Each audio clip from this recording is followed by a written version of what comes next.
तो martial master के पिछले एपिसोड में हमने देखा कि अरीना बैटल के दौरान गुसेंग फैक्शन के उस पर्सन की फाइट करने की बारी आती है, जिसे देखते ही क्वीन चैन काफ़ी ध्यान से उसे देखने लगता है। तभी वह गुसेंग फैक्शन का पर्सन अपने अपोनेंट से हार मानने के लिए बोलता है। अब यह सुनते ही वी डायनेस्टी के सभी लोग काफ़ी ज़्यादा गुस्सा होने लगते हैं। तभी उस पर्सन का अपोनेंट अपना सबसे खतरनाक अटैक उस पर्सन के ऊपर करता है, पर गुसेंग फैक्शन का वह पर्सन काफी आसानी से अपने एक ही किक में उस अटैक को डिस्ट्रॉय कर देता है। अब यह देखकर उसका अपोनेंट काफी गुस्से में लगातार उस पर कई सारे अटैक करने लगता है, पर गुसेंग फैक्शन का वह पर्सन अपनी जगह से हिलता भी नहीं है और उस पर्सन के अटैक का उस पर कोई भी असर नहीं हो रहा होता है, जिसके बाद वह अपने एक ही अटैक में अपने ओपोनेंट को हराता हुआ जीत जाता है। और अब वह लैंग वुसांग के पास जाकर बोलता है कि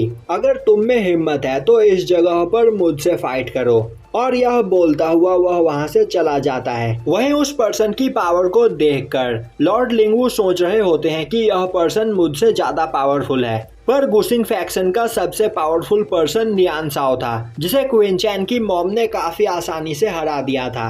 पर इस जगह पर मौजूद गुसेंग फैक्शन के सभी लोग नियान साओ से ज्यादा पावरफुल है, तो आखिर यह है कौन? वहीं पर उस पर्सन को देखकर क्वीन चैन सोच रहा होता है कि यह पर्सन सच में काफी ज्यादा पावरफुल है और मुझे यकीन नहीं कि यह पर्सन गुसिंग फैक्शन से बिलोंग करता है। अब वहां पर लगातार कई सारी फाइट्स होती है, जिसके बाद उस जगह पर टोटल 24 लोग बचते हैं और इन्हीं 24 लोगों के फाइट के बाद टॉप 12 लोग सिलेक्ट किए जाएंगे, जिसके बाद उस जगह पर थर्ड राउंड स्टार्ट होता है। और थर्ड राउंड के पहले मैच में वांग क्वेमिंग का सामना वी डायनेस्टी के एक पावरफुल पर्सन से होता है। वहीं दूसरी ओर टिंडू का सामना एक पर्सन से हो रहा होता है, जो पर्सन अपने स्पीयर का यूज करते हुए टिंडू को एक फॉर्मेशन के अंदर फंसा लेता है, जो देखकर सभी लोग काफी हैरान होते हैं। और तभी वह पर्सन टिंडू पर अटैक करने के लिए आगे बढ़ता है, पर तभी टिंडू अपने ऑरा प्रेशर से उस फॉर्मेशन को डिस्ट्रॉय कर देता है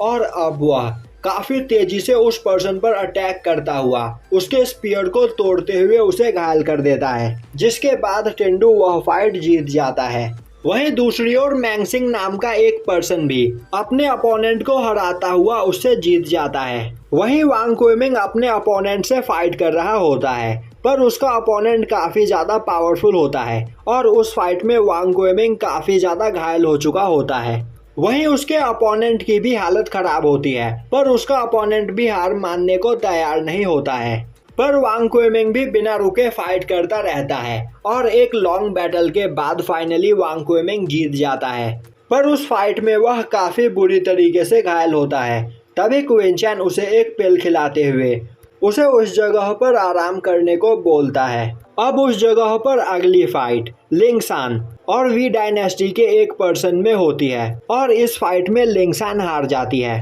दूसरी ओर गुसिंग फैक्शन का वह पर्सन और वैनफांग दोनों ही अपने अपोनेंट को काफी आसानी से हरा देते हैं, जिसके बाद क्वीन चैन की फाइट उस जगह पर साओ जियान हाओ से होती है। अब साओ जियांग हाओ क्वीन चैन को देखते ही बोलता है कि क्वीन चैन तुम एक चीटी हो जो अपने लक की वजह से इस जगह तक पहुंच पाए हो, पर अब तुम्हारा लक इस जगह पर खत्म हुआ तो हारने के लिए तैयार हो जाओ। और अब वह क्वीन चैन को चैलेंज करते हुए बोलता है कि वह क्वीन चैन को बस अपने 3 ही अटैक्स में हरा सकता है। यह सुनते ही क्वीन चैन हंसते हुए उसके चैलेंज को एक्सेप्ट करता है और तभी जियांग हाओ अपने सबसे खतरनाक मूव्स का यूज करते हुए क्वीन चैन पर अटैक करने लगता है, पर क्वीन चैन काफी आसानी से उसके तीनों अटैक्स को डिस्ट्रॉय करता हुआ उसे घायल कर देता है। वहीं यह देखकर सभी लोग हैरान होते हैं, क्योंकि साओ जिंग हाओ मिस्टिक रेलम के पीक पर होता है और क्वीन चैन उसे काफी आसानी से हरा देता है। अब उस जगह पर क्वीन चैन को देखकर डिसिंग बोलने लगता है, तो अब मुझे समझ में आ रहा है कि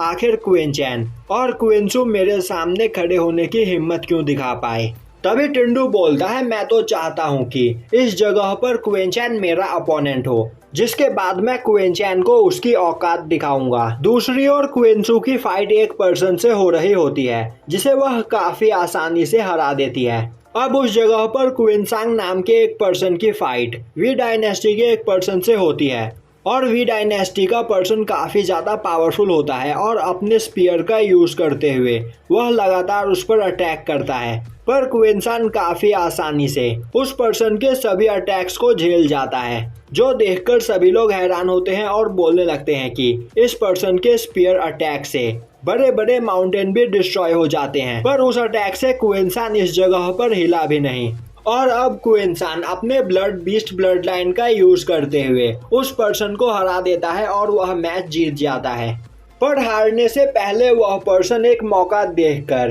क्विंसान पर अपने स्पीयर से अटैक करते हुए उसे काफी बुरी तरीके से घायल कर देता है। अब उस जगह पर टॉप 12 लोग सिलेक्ट हो चुके होते हैं और अब इन 12 लोगों में आपस में फाइट होगी, जिसमें से 2 लोगों को विनर चुना जाएगा और यहीं पर यह एपिसोड खत्म हो जाता है।